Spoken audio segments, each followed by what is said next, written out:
Hello guys! Good morning! Good morning po sa inyo! Dahil day off pa po din natin sa ngayon, nandito pa rin po tayo sa Sitio Aplaya, Barangay Talahi, Pandayan. Alam niyo naman po yung aking advocacy, yun po ay ang paglilinis ng ating coastal area kung saan hindi po natin mapigilan yung pagiging pasaway ng mga tao. Libre na nga po silang tumatambay dito. Ang purpose pa nila ay mag-iwan ng kalat. Kaya ipinatupad ko po bilang isang content creator. Ang basura mo, bit-bit mo. Kita nyo naman po yung place na to. Kanina, sobrang kalat. Ngayon, di man siya totally malinis. At least, perfect clean.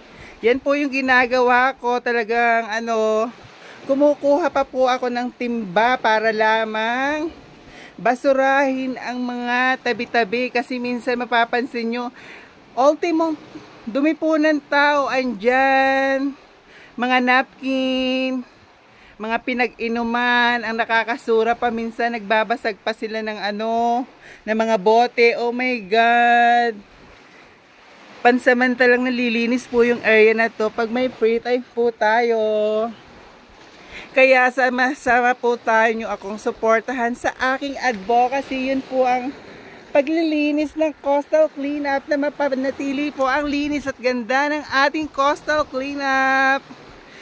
Tulungan nyo pa po ako, suportahan nyo pa po ako sa aking advocacy na sana maipagtagumpay po natin ang ating laban nang sa ganon. Mas makatulong pa po tayo sa ating minamahal na sitio, ang Barangay Talahi, Pandayan, Sitio Aplaya.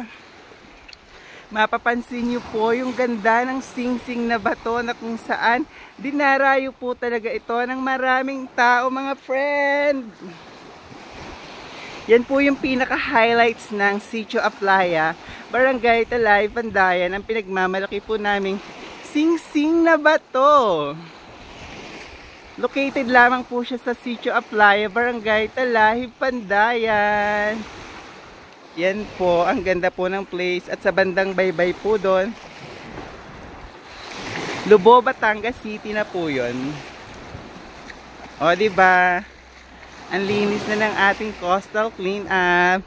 Yan po yung isang dahilan kung bakit nakikipagsapalaran po ako bilang isang content creator. Sana maging matagumpay po tayo na sa ganun. Mas makatulong pa po tayo, hindi po sa aking sitio, kundi sa buong Barangay Talahi, Pandayan and all coastal area. Salamat po!